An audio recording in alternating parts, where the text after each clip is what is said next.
ഇതിൽ വലിയ ആരോപണങ്ങളല്ലേ ഇവിടെ നമ്മുടെ കേരള ത്തിലെ ബഹുമാന്യനായ മുഖ്യമന്ത്രിക്കും അദ്ദേഹത്തിന്റെ മകൾക്കുമെതിരെ ഉണ്ടായത്?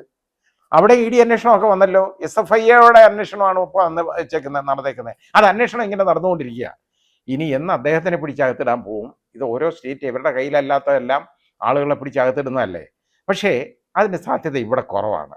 കാരണം അതിനുള്ള ബുദ്ധിയൊക്കെ നമ്മുടെ ബഹുമാന്യനായ മുഖ്യമന്ത്രിക്ക് ഉണ്ടെന്ന് ഞാൻ വിശ്വസിക്കുന്നു. അതുകൊണ്ട് അന്വേഷണം നടക്കത്തേ ഉള്ളൂ.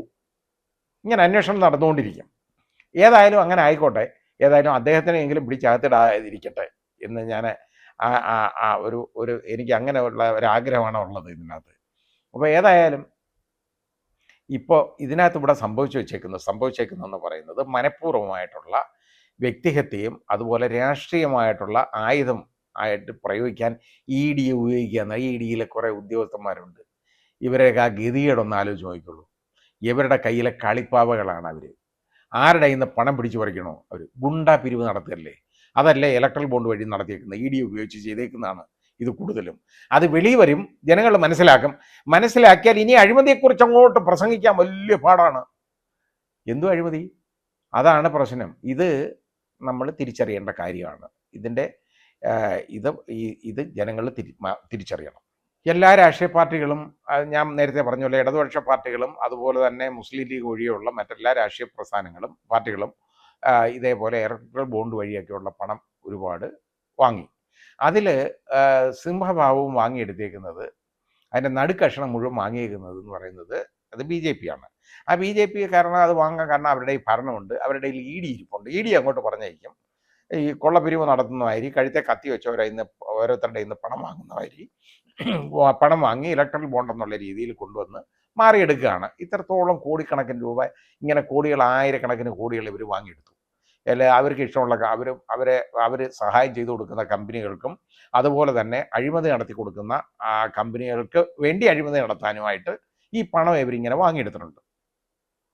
അപ്പോൾ ഇതിൻ്റെ വിവരങ്ങളെല്ലാം പുറത്ത് മനസ്സിലാക്കുക. അപ്പോൾ അങ്ങനെ നോക്കുമ്പോൾ എന്താണെന്നറിയോ, ഇപ്പോൾ ഇവർക്ക് വേണ്ടത് മറ്റ് രാഷ്ട്രീയ പ്രസ്ഥാനങ്ങളെ, ഇവരുടെ പ്രതിയോഗികളായിട്ടുള്ള പ്രതിപക്ഷത്തുള്ള രാഷ്ട്രീയ കക്ഷികളെ അവരെ നിശ്ചലമാക്കുകയാണ് എന്നുള്ള ഒരു രീതിയിലേക്ക്, ഇലക്ഷനിലേക്ക് വന്നേക്കാണ്. കാര്യം എന്താ? ഒരു തന്നെ കൈയും കെട്ടിയിട്ടിട്ട് അങ്ങ് അടിക്കുക. അവൻ്റെ കൈ സ്വതന്ത്രമല്ല, അവന് പ്രതിരോധിക്കാൻ മാർഗമില്ല. അവൻ്റെ കൈയും കാലും കെട്ടിയിട്ട് വായിൽ തുണിയും കുത്തി തിരിയിട്ട് ഒരുത്തനെ അടിക്കുക. അപ്പോൾ അതാണ് ഈ കോൺഗ്രസ്സിന് സംഭവിച്ചുകൊണ്ടിരിക്കുന്നത്. അതായത് അവരെ ഈ പണം മൊത്തം അവരുടെ ഇന്ന് അത് ഇൻകം ടാക്സിൻ്റെ കുഴപ്പമുണ്ടെന്ന് പറഞ്ഞ് കണ്ടുകെട്ടി. അവരെക്കാളും കൂടുതൽ ഇൻകം ടാക്സ് കൊടുക്കേണ്ട പാർട്ടിയല്ലേ BJP. പക്ഷെ അതിന് പ്രശ്നമൊന്നുമില്ല.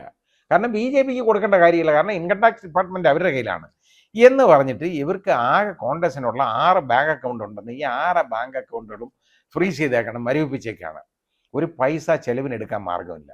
ഇവർക്ക് അങ്ങോട്ടും ഇങ്ങോട്ടും ഒക്കെ ഇലക്ഷന് നേതാക്കൾക്കൊക്കെ യാത്ര ചെയ്യണമെങ്കിൽ ഒക്കെ വിമാനക്കൂലി കൊടുക്കണം, അല്ലെങ്കിൽ ട്രെയിൻ ചാർജ് കൊടുക്കണം, അല്ലെങ്കിൽ സമ്മേളനങ്ങൾ സംഘടിപ്പിക്കാനുള്ള ചിലവ് വേണം. ഇങ്ങനെയുള്ളതിനൊക്കെ വേണമെന്നുണ്ടെങ്കിൽ ഈ ബാങ്കിൽ കിടക്കുന്ന പാർട്ടിയുടെ പണമല്ല ഉപയോഗിക്കാൻ പറ്റുള്ളൂ. പക്ഷേ ആ പണമല്ല, ആ ബാങ്ക് അക്കൗണ്ടുകൾ മരവിപ്പിച്ചതോടുകൂടി അവർക്കൊന്നും അനങ്ങാൻ വയ്യാതാക്കി. എന്നിട്ടെന്താ, ആ പണം ഇൻകം ടാക്സുകാരിപ്പോൾ കണ്ടുകെട്ടുകയാണ്. അത് നോക്കിക്കോണം. എന്നുവെച്ചാൽ ഈ പണം ഇൻകം ടാക്സ് കൊടുക്കാനുള്ള പണമാണെന്നോ അതിൻ്റെ പെനാൽറ്റി ആണെന്നോ ഒക്കെ പറഞ്ഞ് അവരെടുക്കാൻ പോവുകയാണ്.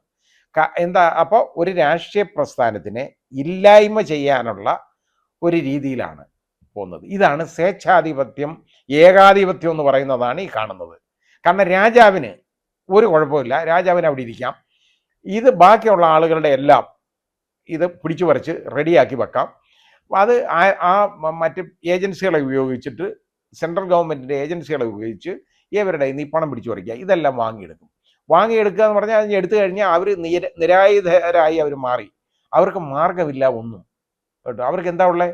അവർക്ക് വരുമാനം വേണ്ടേ, ചിലവാക്കാൻ പണം വേണ്ടേ? ഇങ്ങനെയുള്ളതിന് ഇലക്ഷനെ പ്രവർത്തിക്കുന്ന സമയത്ത് യഥാർത്ഥത്തിൽ ഇപ്പോൾ ഈ ചെയ്തു വെച്ചേക്കുന്നുണ്ടല്ലോ, ഈ ചെയ്യുന്നത് ഈ എല്ലാ തത്വദീക്ഷകൾക്കും എതിരാണ്, ഇലക്ഷൻ്റെ എല്ലാ ധർമ്മങ്ങൾക്കും എതിരാണ് ഈ കാണിച്ചേക്കുന്നത്. കാരണം ഈ ഇലക്ഷൻ്റെ ഈ പോളിസി, ഇലക്ഷൻ അങ്ങോട്ട് പ്രഖ്യാപിച്ചു കഴിഞ്ഞാൽ അതിൻ്റെ നിയമങ്ങൾ യഥാർത്ഥത്തിൽ എല്ലാം പ്രാബല്യത്തിൽ വരുമ്പോൾ ഒരു രാഷ്ട്രീയ പാർട്ടിയുടെ വായടച്ചുകൊണ്ട് അവരെ മിണ്ടാനാക്കാതെ ആക്കിക്കൊണ്ട് ഇലക്ഷനിൽ മത്സരിക്കുക എന്ന് പറഞ്ഞു കഴിഞ്ഞാൽ ഉറപ്പായിട്ട് അവർക്ക് ജയിച്ചു വരാൻ ഒരു കുഴപ്പമില്ല. കാരണം ഈ മിണ്ടാൻ ഒക്കത്തില്ലല്ലോ പുറത്ത് കിടക്കുന്നവന്, അവൻ്റെ കയ്യിൽ ഒന്നുമില്ല, എന്ത് ചെയ്യാൻ പറ്റും ഈ രീതിയിൽ? അപ്പോൾ ഇത് രാജീവ് ഗാന്ധിയെ രാഹുൽ ഗാന്ധിയെ ഭയപ്പെട്ടാണ് ഈ ചെയ്യുന്നതെന്നുള്ളതിന് ഒരു സംശയം വേണ്ട. ഇവർക്ക് രാഹുൽ ഗാന്ധിയെ ഭയമാണ്. കാരണം ജനസമിതിയിലൊക്കെ ഒരുപാട് മുമ്പോട്ട് പോയി രാഹുൽ ഗാന്ധി. അപ്പോൾ അത് ഇവർക്ക് വളരെ ഭയമായിട്ടിരിക്കുകയാണ്. ആ ഭയത്തെ ഇവർ നേരിടണം.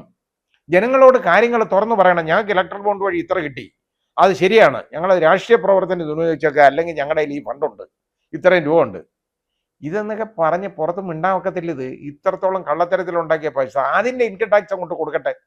എന്നിട്ട് നിങ്ങളൊക്കെ വാങ്ങിച്ചതിൻ്റെ ഇൻകം ടാക്സ് കൊടുക്കാൻ ഇവരുടെ അടുത്ത് പറ, ഇവരും കൊടുക്കട്ടെ, എല്ലാവരും കൊടുക്കട്ടെ ഇൻകം ടാക്സ്. ഇതിന് കൊടുത്തു കഴിഞ്ഞാൽ അത് ജനങ്ങൾക്ക് കിട്ടുമല്ല പണം. ജനങ്ങൾക്കൊന്നും കിട്ടാൻ പോകുന്നില്ല, അത് വേറെ കാര്യം. കാരണം അത് വേറെ എടുത്തിട്ട് വേറെ വിധത്തിൽ ചിലവാക്കിക്കൊള്ളും. എങ്ങനെ അടിച്ചെടുക്കണം എന്നുള്ളത് അവർക്കറിയാം. അത് അവർക്ക് ഇഷ്ടമുള്ളവർക്ക് കൊടുക്കും. അതിൽ നിന്ന് അത് അവരുടെ ടാക്സ് വേവറോ അല്ലെങ്കിൽ ബാങ്കിലെ കുടിശ്ശിക എഴുതി തള്ളുന്നതോ ആയിട്ടുള്ള പരിപാടികളങ്ങ് നടക്കും. അത് നടക്കും. അത് ഇതിൻ്റെ പ്രയോജനം അൾട്ടിമേറ്റ്ലി